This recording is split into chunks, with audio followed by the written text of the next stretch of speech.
Hello दोस्तों, स्वागत है आपका श्री गुरु एकेडमी में।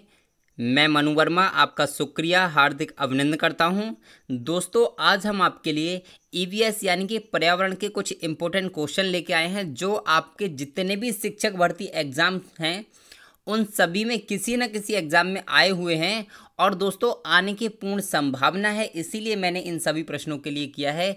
आप चाहे सीटेट देने जा रहे हो, चाहे UP TET, MP TET, REET, KVS, D triple S B, super TET, कोई सा भी एग्ज़ाम, टीचिंग एग्ज़ाम जो भी देने जा रहे हैं सभी के लिए बहुत इंपॉर्टेंट होने वाला है। तो दोस्तों कैसे हैं आप सभी लोग, एक बार कमेंट करिए और चलते हैं आज के पहले क्वेश्चन पर। जी हाँ, देखते हैं पहला क्वेश्चन क्या है। निम्नलिखित में से कौन सी प्राकृतिक वनस्पति मरुस्थलीय प्रदेशों में पाई जाती है? जी हाँ, आपको बताना है कौन सी वनस्पति ऐसी है जो मरुस्थलीय प्रदेशों में पाई जाती है। जी हाँ, सिंपल सा प्रश्न है, आप इस प्रश्न को कर पाएंगे दोस्तों। जी हाँ, बताएं क्या वह महोगनी, कैक्टस, फर या चंदन? बताएं दोस्तों क्या हो सकता है इस प्रश्न का उत्तर। जी हाँ, कमेंट करें। जी हाँ, बिल्कुल सही दोस्तों, कैक्टस। कैक्टस मरुस्थलीय प्रदेशों में पाया जाने वाला वृक्ष है, एकदम से सही है दोस्तों। जी हाँ, बिल्कुल सही है। लेकिन आपके लिए एक क्वेश्चन मैं देता हूँ, वो क्वेश्चन का आंसर आपको कमेंट करना है और उसका आंसर मैं आपको अगली वीडियो में दूंगा, ठीक है। आंसर क्वेश्चन है आपका, कैक्टस के बीच में, कैक्टस के कांटों के बीच में ऐसा कौन सा पक्षी है जो घोंसला बनाता है? इसका आंसर मैं नेक्स्ट वीडियो में दूंगा, तो दोस्तों आपको कमेंट करना है, ठीक है। जी हाँ, चलते हैं आज के नेक्स्ट क्वेश्चन पर। ये कैक्टस आपका सही हो जाएगा। चलते हैं नेक्स्ट क्वेश्चन पर। जी हाँ, हमारा नेक्स्ट क्वेश्चन है, निम्नलिखित में से किसमें सर्वाधिक जैव विविधता पाई जाती है? शीतोष्ण पर्णपाती वन बायोम, उष्ण कटिबंधीय सदाबहार वन वर्षा वन, शीतोष्ण घास प्रदेश बायोम या फिर सवाना बायोम? तो बताएंगे दोस्तों इस प्रश्न का उत्तर क्या हो सकता है। जी हाँ, कमेंट करें। सर्वाधिक जैव विविधता मतलब अनेक प्रकार की प्रजातियां पाई जाती हैं, ऐसा कौन सा वन बायोम है, ये आपको बताने देना है दोस्तों। सिंपल सा क्वेश्चन है। जी हाँ, लेकिन बहुत इंपॉर्टेंट है, कई बार एग्जाम में आया हुआ है और आने की भी हमेशा संभावना रहती है इस प्रश्न की। जी हाँ, तो दोस्तों यदि मैं आपसे कहता हूं कि जहां पर सबसे ज़्यादा वर्षा होती है, सबसे ज़्यादा गर्मी होती है, देखिए जब गर्मी ज़्यादा होगी तो वर्षा ज़्यादा होगी, ठीक है। तो जब ज़्यादा वर्षा होती है तो वहां पे क्या होता है, बहुत सारे जीव जंतु, वनस्पति, ये सब उगने लग जाती हैं और यही हमारी जैव विविधता हो जाती है। यानी कि option number B is the right answer, एकदम से सही हो जाएगा। और गाइज आई होप, मुझे लगता है कि आपको ये प्रश्न समझ में आया होगा। और चलते हैं आज के नेक्स्ट क्वेश्चन पर। जी हाँ, चलते हैं नेक्स्ट क्वेश्चन पर। और यहाँ पर एक ये उष्ण कटिबंधीय सदाबहार वर्षा वन की एक विशेषता मैं आपको और बता देता हूँ कि यहाँ की जो प्रकृति होती है, यहाँ पे क्या होता है कि पर डे बारिश होती है, लगभग 4 बजे के करीब पर डे बारिश होती है। ये यहाँ पे बहुत ही कहना चाहिए इंपॉर्टेंट पॉइंट है, इसको ध्यान रखना, ठीक है। और यहाँ पर एक गिनी तट है, गिनी तट है और गिनी तट पर एक मक्खी पाई जाती है जिसका नाम है टिसी टिसी मक्खी, ठीक है। उसे गिनी तट को क्या कहा जाता है, तो अंग्रेजों की कब्र कहा जाता है। वहाँ जो मक्खी पाई जाती है टिसी टिसी, अगर वो काट लेती है अंग्रेजों के लिए तो वहाँ पे क्या होता है, मर जाते हैं, ठीक है। तो यानी कि option number B is the right answer. I hope. चलते हैं नेक्स्ट क्वेश्चन पर। जी हाँ, हमारा नेक्स्ट क्वेश्चन है, वायुमंडल की कौन सी परत प्रकाश की परावैंगनी किरणों को पृथ्वी की सतह पर आने से रोकती है? समताप मंडल, क्षोभ मंडल, आयन मंडल या मंद मंडल? ठीक है, यहाँ पे एक प्रश्न आपका ये बनेगा कि परावैंगनी किरणों को पृथ्वी तक आने से रोकती है वो कौन सी परत है, ये आपको बताना है। तो सबसे पहले ये तो आप जानते हैं O3 यानी कि ओजोन, ओजोन होती है, ये तो आप जानते हैं। लेकिन यहां पर बात की कौन सा मंडल है दोस्तों, तो यहां पर आपको ये पता होना चाहिए कि ओजोन किस मंडल में पाया जाता है। जी हाँ, बताएं ओजोन किस मंडल में पाया जाता है। जी हाँ, बिल्कुल सही, समताप मंडल में पाया जाता है। Option number A is the right answer. और बात करते हैं क्षोभ मंडल की, तो क्षोभ मंडल में जितनी भी मौसमी घटनाएं होती हैं वो सभी क्षोभ मंडल में होती हैं। तो ये प्रश्न भी आप याद रखेंगे, ये एक्स्ट्रा पॉइंट जो मैं बोलता हूँ उनके लिए भी कहीं ना कहीं आप याद रखिए दोस्तों, ठीक है, क्योंकि बहुत ही इंपॉर्टेंट है। चलते हैं नेक्स्ट क्वेश्चन पर। हमारा नेक्स्ट प्रश्न है, गंगा एक्शन प्लान को लाने का उद्देश्य निम्नलिखित में से किस सुधार हेतु है? जल की गुणवत्ता, जल का वेग, जल की प्रचुरता या फिर जल का तापमान? दोस्तों इस प्रश्न को करने से पहले यदि आप चैनल पे पहली बार वीडियो देख रहे हैं, चैनल को सब्सक्राइब कर लीजिए और बेल आइकन यानी कि घंटी वाले बटन को दबा दीजिए और यहाँ पर वीडियो को लाइक और शेयर कर दीजिए यदि आपको वीडियो पसंद आती है। जी हाँ, अब बताएंगे दोस्तों इस प्रश्न का उत्तर क्या हो सकता है, गंगा एक्शन प्लान का उद्देश्य क्या था। तो यहाँ पर दोस्तों अगर हम बात करते हैं जल का तापमान, ये तो आपका बिल्कुल गलत है। आप सभी लोग जानते हैं जल की बेग, जल का बेग, तो जल का बेग भी नहीं होगा, ये भी आपका गलत है। बेग और तापमान इससे कोई भी संबंध नहीं था। अब बात करते हैं जल की गुणवत्ता और प्रचुरता। यहाँ पे आप थोड़ा सा कंफ्यूज हो सकते हो, तो मैं आपको बताना चाहूँगा इस प्रश्न का जो उत्तर होगा, यानी कि गंगा एक्शन प्लान का जो उद्देश्य था वो था जल की प्रचुरता। जल की गुणवत्ता नहीं था दोस्तों, जल की प्रचुरता, यानी कि हर जगह जल की उपलब्धता सुनिश्चित की जाए, नहरें निकाली जाएं। इससे क्या होगा, जल अधिकांश क्षेत्रों में पहुंच सकेगा खेती के लिए, और हमारे यूज करने के लिए भी बहुत सारे हमारे काम जल के द्वारा हो सकेंगे, गंगा एक्शन प्लान के द्वारा। जी हाँ, तो चलते हैं दोस्तों नेक्स्ट क्वेश्चन पर। हमारा नेक्स्ट क्वेश्चन है, तो दोस्तों नेक्स्ट इंपॉर्टेंट क्वेश्चन आपकी स्क्रीन पर ये रहा। इसमें आपको बताना है कि मध्य प्रदेश में कौन सा शहर झीलों का शहर कहलाता है। क्या वो भोपाल है, उज्जैन, इंदौर या फिर ग्वालियर, बताएं, कमेंट करें दोस्तों। इस प्रश्न का उत्तर क्या हो सकता है, मध्य प्रदेश। जी हाँ, तो दोस्तों अगर हम इस प्रश्न की बात करते हैं कि मध्य प्रदेश का कौन सा शहर झीलों का शहर, तो झीलों का शहर जो कहलाता है वो है आपका भोपाल। भोपाल को झीलों का शहर कहते हैं दोस्तों। Option number A is the right answer. लेकिन दोस्तों आपको कमेंट करना है कि मध्य प्रदेश की राजधानी क्या है, मध्य प्रदेश की राजधानी क्या है दोस्तों, कमेंट करें जल्दी से, सभी भाई बहन कमेंट करें मध्य प्रदेश की राजधानी क्या है दोस्तों। जी हाँ, और दोस्तों चलते हैं अगले क्वेश्चन पर, लेकिन मध्य प्रदेश की राजधानी जरूर कमेंट करें सभी भाई बहन। जी हाँ, अब बताइए इस प्रश्न का उत्तर। ये परिकल्पना को बार बार परीक्षण करने से गलत नहीं पाया जाता है तो वह है एक, क्या है, क्या वह सिद्धांत है, कानून है, खोज या फिर मूल संकल्पना, बताएं।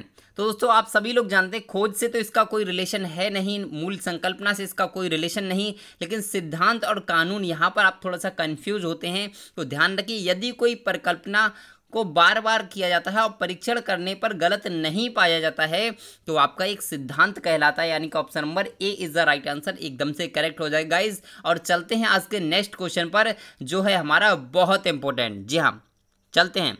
तो दोस्तों मैंने आपसे मध्य प्रदेश की राजधानी पूछी थी, आप सभी ने एकदम से सही दिया है, Bhopal is the right answer. चलते हैं नेक्स्ट क्वेश्चन पर। हमारा नेक्स्ट क्वेश्चन है कि निम्नलिखित में से सबसे उपयुक्त शिक्षण विधि कौन सी है। विचार गोष्ठी एवं श्रुतलेख, श्रुतलेख एवं दिया गया कार्य, विचार गोष्ठी एवं कार्य योजना, व्याख्यान एवं श्रुतलेख। जी हाँ, तो यहाँ पर दोस्तों एक बहुत ही इंपॉर्टेंट प्रश्न है और इसमें एक ऐसा पॉइंट बताऊंगा जिससे आप इस प्रश्न को कर पाएंगे। जी हाँ, पहले तो आप इस प्रश्न का उत्तर दीजिए। जी हाँ, कमेंट करें, कमेंट करें दोस्तों इस प्रश्न का उत्तर, सभी भाई बहन कमेंट करें। जी हाँ, तो यहाँ पर दोस्तों बात करते हैं तो विचार गोष्ठी होता है, एकदम से सही है, आप सभी लोग जानते हैं, ठीक है, लेकिन श्रुतलेख नहीं होता, यानी कि ऑप्शन नंबर ए नहीं होगा। अब ऑप्शन नंबर बी में फिर से श्रुतलेख दिया गया है, यानी कि वी नहीं होगा। सी देखते हैं, विचार गोष्ठी एवं कार्य योजना, चलो छोड़ देते हैं, इसको बाद में देख लेंगे। व्याख्यान एवं श्रुतलेख हटाइए भाई, कोई दिक्कत ही नहीं है। ऑप्शन नंबर सी एकदम से सेफ बच गया आपका, यानी कि option number C is the right answer, एकदम से करेक्ट हो जाएगा। विचार गोष्ठी एवं कार्य योजना सबसे उपयुक्त शिक्षण विधि है, ठीक है, इन सभी में। चलते हैं गाइस नेक्स्ट क्वेश्चन पर। हमारा नेक्स्ट क्वेश्चन है जो आपको बताना है, निम्नलिखित में से कौन सी गैस ग्रीन हाउस गैस नहीं है दोस्तों, कौन सी ग्रीन हाउस गैस नहीं है। Carbon dioxide, nitrous oxide, helium या मीथेन, बताएं दोस्तों इस प्रश्न का उत्तर क्या होगा कि आपका ग्रीन हाउस गैस कौन सी नहीं है। जी हाँ, जो नहीं है वो आपको बताना है। तो यहाँ पर दोस्तों ध्यान रखिए, कार्बन डाइऑक्साइड एकदम से दोस्तों ग्रीन हाउस गैस है, ठीक है, नाइट्रस ऑक्साइड भी ग्रीन हाउस गैस है। आपका अगर हम बात करते हैं हीलियम और मीथेन, तो आपका जो मीथेन है, मीथेन भी आपका ग्रीन हाउस इफेक्ट पैदा करता है, लेकिन आपका हीलियम नहीं करता। Option number C is the right answer, एकदम से करेक्ट हो जाएगा, ठीक है। चलते हैं गाइज नेक्स्ट क्वेश्चन पर। हमारा नेक्स्ट क्वेश्चन है, निम्न नदियों में से कौन सी नदी बंगाल की खाड़ी में गिरती है। ताप्ती, स्वर्णरेखा, नर्मदा या सिंधु। जी हाँ, बताएं कौन सी नदी बंगाल की खाड़ी में गिरती है। बताएं दोस्तों इस प्रश्न का उत्तर क्या होगा, कौन सी नदी बंगाल की खाड़ी में गिरती है। जी हाँ, बिल्कुल सही है। तो यहाँ पर दोस्तों ध्यान रखिए, सुवर्ण रेखा, जो सुवर्ण रेखा नदी है वो बंगाल की खाड़ी में गिरती है, यानी कि option number B is the right answer. Tapti नहीं होगा, नर्मदा नहीं होगा, सिंधु नहीं होगा, option number B is the right answer एकदम से करेक्ट हो जाएगा गाइस। ठीक है, चलते हैं नेक्स्ट क्वेश्चन पर। हमारा नेक्स्ट क्वेश्चन है, निम्न में से किस स्थलाकृति का निर्माण हिमानी के द्वारा हुआ है? लेपिज, यू आकार की घाटी, बी आकार की घाटी या फिर जलखंड? यहाँ पे ये आता है बहुत ही इंपॉर्टेंट प्रश्न, और बताएंगे इस प्रश्न का उत्तर क्या हो सकता है। जी हाँ, सभी भाई बहन कमेंट करें इस प्रश्न का दोस्तों उत्तर क्या हो सकता है। जी हाँ, बताएं बताएं दोस्तों। जी हाँ, तो यहाँ पर थोड़ी सी कन्फ्यूजन है आपके माइंड में, लेकिन दोस्तों आपकी सारी कन्फ्यूजन मैं दूर कर देता हूँ। जैसे यदि मैं बात करता हूँ हिमानी, हिमानी का मतलब क्या होता है? हिम, यानी कि बर्फ़। तो बर्फ़ का जो बर्फ़ आपने देखा होगा कि जहाँ पर बर्फ़ जम जाता है तो वहाँ पे एकदम से हर जगह तो जमा हुआ नहीं होता, तो उससे किस प्रकार की घाटी का निर्माण होता है? तो बी आकार की घाटी का निर्माण नहीं होता, इससे यू आकार की घाटी का निर्माण होता है। दोस्तों ध्यान रखें, option number B is the right answer, U आकार की घाटी। Option number B is the right answer दोस्तों। ठीक है, बी सही होगा दोस्तों, बी सही होगा, बी सही होगा। जी हाँ, बिल्कुल सही। चलते हैं दोस्तों नेक्स्ट क्वेश्चन पर। और यहाँ पर अगर बी आकार की पूछा जाता है, बी आकार की घाटी का निर्माण कब होता है? आप सभी लोग जानते हैं पानी से बी आकार की घाटी का निर्माण होता है, जिसमें बहुत सारे कंकड़, मिट्टी, ये सब पदार्थ होते हैं, तो उससे बी आकार की घाटी का निर्माण होता है। चलते हैं गाइस नेक्स्ट क्वेश्चन पर। हमारा नेक्स्ट क्वेश्चन है, और उससे पहले दोस्तों आपसे कहना चाहूँगा, यदि आपको इस वीडियो का या फिर बहुत सारी बुक्स, जितनी भी शिक्षक भर्ती एग्जाम्स हैं, सभी की बुक्स, फ्री बुक्स और नोट्स और पीडीएफ और प्रॉपर तरीके से लाइव क्लासेस चाहिए, तो आपको क्या करना है? हमारे टेलीग्राम चैनल को ज्वाइन कर लेना है, जिसका लिंक आपको वीडियो के डिस्क्रिप्शन में मिल जाएगा, आप वहाँ से ज्वाइन कर सकते हैं। जी हाँ, अब बात करते हैं दोस्तों इस प्रश्न की। राकेश कक्षा 5 पर्यावरण विज्ञान शिक्षक द्वारा दिए गए कार्य को समय से प्रस्तुत नहीं करता है, अतः सबसे उपयुक्त सुधारात्मक कार्य क्या हो सकता है? जी हाँ, यानी कि आप उसे सुधारने के लिए क्या कर सकते हैं यदि वह कार्य नहीं करता है तो? जी हाँ, बताएं। प्रधानाध्यापक की जानकारी में लाना, खेल की कक्षा में जाने पर प्रतिबंध लगाना, उसकी अनियमितताओं के कारणों को जानकर उसे सही मार्गदर्शन देना, या फिर उसकी अनियमितताओं की लिखित जानकारी माता पिता को देना। तो दोस्तों बात करते हैं इस प्रश्न की कि प्रधानाध्यापक की जानकारी में लाना। अगर हम प्रधानाध्यापक की जानकारी में लेकर आते हैं उसे, प्रधानाध्यापक को उसकी जानकारी देते हैं कि सर ये बच्चा है, थोड़ा सा काम नहीं करता, इसका क्या करना चाहिए, ये वो, तो उससे क्या होने वाला? कुछ भी नहीं होने वाला। ऑप्शन नंबर ए एकदम से गलत है। खेल की कक्षा में जाने पर प्रतिबंध लगाना, अगर वो खेल की कक्षा में जा रहा है, बहुत खेल रहा है, तो उस पर प्रतिबंध लगाने से क्या वो पढ़ सकता है? नहीं दोस्तों, वो फिर भी काम नहीं करेगा। हमें क्या करना है? उसकी अनियमितताओं के कारणों को जानकर उसे सही मार्गदर्शन देना। Option number C is the right answer. ठीक है, यहाँ पर दोस्तों आपको जानना पड़ेगा कि बच्चा कार्य क्यों नहीं कर रहा है, उसका रीज़न जानना पड़ेगा, और जब आप रीज़न जान जाएंगे तो आपको क्या करना है? उसका निदान भी करना है। उसे अगर कोई भी समस्या होती है तो उसका निदान करना है, यानी कि option number C is the right answer एकदम से सही हो जाएगा। जी हाँ, चलते हैं गाइज नेक्स्ट क्वेश्चन पर। हमारा नेक्स्ट क्वेश्चन है, टाइटन किस ग्रह का प्राकृतिक उपग्रह है? वरुण, बुध, शनि, शुक्र? बताएं दोस्तों, टाइटन किस ग्रह का प्राकृतिक उपग्रह है दोस्तों? जी हाँ, कमेंट करें। तो यहाँ पर दोस्तों अगर हम टाइटन की बात करते हैं तो टाइटन आपका हो जाता है शनि। टाइटन आपका शनि का दोस्तों उपग्रह है, आपको ध्यान रखना है दोस्तों। जी हाँ, शनि का होगा, option number C is the right answer. ठीक है दोस्तों। जी हाँ, और दोस्तों वीडियो अच्छी लग रही हो तो वीडियो को लाइक और शेयर जरूर करिए। लाइक सभी भाई बहन जितने भी देख रहे हैं ना, एक बार लाइक जरूर करें, सभी भाई बहन एक बार लाइक करें। चलते हैं गाइस नेक्स्ट क्वेश्चन पर। हमारा नेक्स्ट क्वेश्चन है, निम्नलिखित में से कौन सी बायोडीजल की फसल है? कपास, जेट्रोफा, गन्ना या फिर आलू? जी हाँ, बताएं, बायोडीजल की फसल कौन सी है? जी हाँ, बिल्कुल सही दोस्तों, कपास नहीं होता है, आप सभी लोग जानते हैं।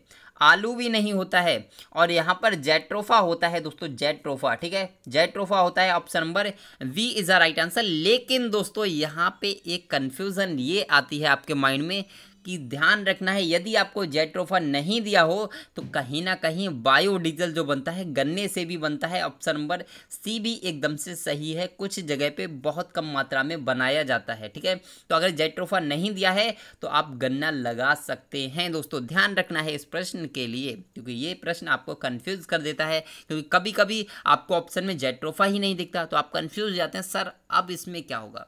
तो गन्ना है भाई, ध्यान रखिए। ठीक है, चलते हैं नेक्स्ट क्वेश्चन पर। जी हाँ, हमारा नेक्स्ट क्वेश्चन है दोस्तों, पर्यावरण संरक्षण अधिनियम किस वर्ष पारित हुआ था? 1982, 1986, 1992, 1996। जी हाँ, कमेंट करें। ये तो समझ लीजिए बहुत ही इम्पोर्टेंट क्वेश्चन है।